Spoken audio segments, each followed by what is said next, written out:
when I started our assisted living facility, right, I was like 23. So my first inspection, I think I was 24 or 20. Yeah. No, we had the initial. That's a breeze, right? Like, how can you screw the initial up? Yeah. You know, but like the first real inspection, the first real biennial, I think I was like 24ish or something like that. And I'll never forget, I was in Orlando because it was January 2nd.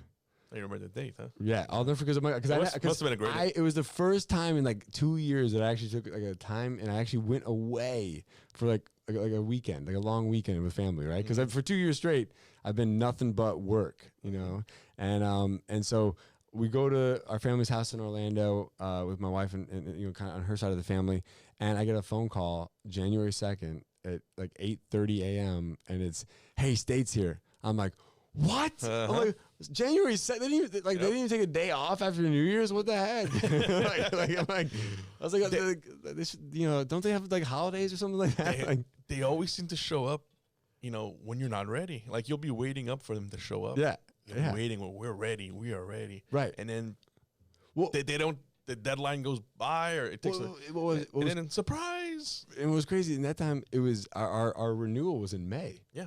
So like they were like. So I was thinking, all right, we'll get through the new year, and my New Year's resolution is gonna be like, get ready for AHCA. Yeah, there you go. It's either the real early or the real late. I mean, come on, AHCA, get it together, will you? I know, man. I know. It's just like keeping us on our toes, you know. Give us a phone call while you're at it, right? You know, that was the one thing I learned about that experience, though. You know, so it was funny. By the time I got down here, because I got freaked out and I bolted, you know. So by the time I actually got there, the whole thing was over. Yeah.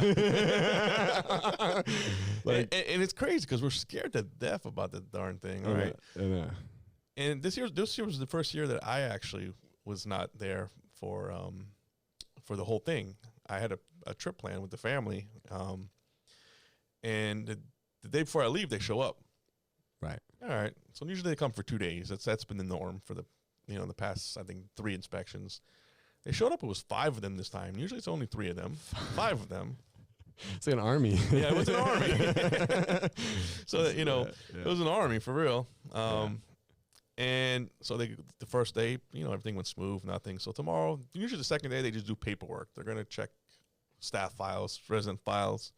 So I asked them, I says, okay, I know I plan a trip with my kids. They say, go ahead, have a good time. Okay. They stayed 4 days. 4 days. 4 days. With 5 people. For 5 people. That's a lot. And half the time they're in the office just twiddling their thumbs and talking about their day and stuff. They weren't.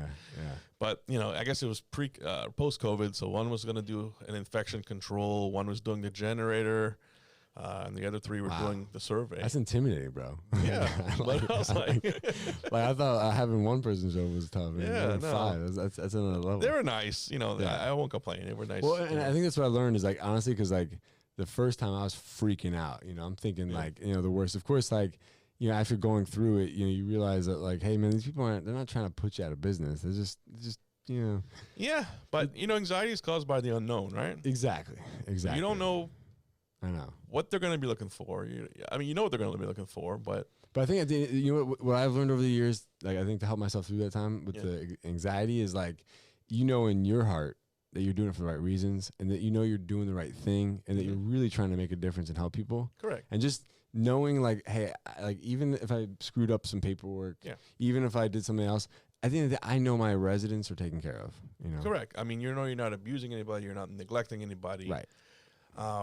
Now, with that said, you can, look for your own trouble in a way. If you take residents that in your gut tells you really have no business taking. That's true. That's when you get serious stuff, when it gets down to resident stuff. Paperwork, stuff like that, we can shrug that off. Class 3, we fix it, not a big deal.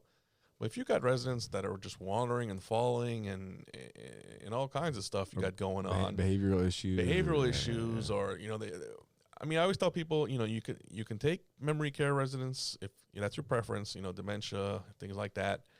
But I always tell them, if it comes down to an incident and the resident cannot explain for themselves, it might not be a good outcome for you. Outcome. Sorry.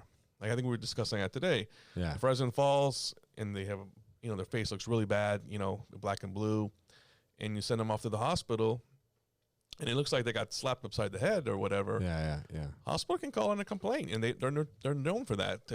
Hey, looks like somebody beat up this resident. Right. You know, instead of calling, they won't even call the facility to see what the hell happened. They just call a DCF complaint, and then it's your word against theirs. So if you have a house full of residents like that, your job is going to be a lot more stressful, right? Than if you have, pretty independent residents, then you just have to worry about your paperwork and stuff like that. But, 100%. I mean, but to go back to about the anxiety, like I said, it comes down to what type of residents you're taking in your facility. I always tell people that. Yeah, but it's a good point, because there's been times over like the last 10 years where like I would be like, we'd be in a good, we had a nice run for like 8 months, like with the perfect like group of residents, and then like, obviously, so some people go to skilled nursing, some people might pass away, and like things, might change, and then you bring on a new group of residents, and then you're like, what do we do? Yeah, and you're like, and it just takes one to make everybody nuts. I know. It takes one to make the residents into an uproar. And the hard part too is like on your staff, because they get to a point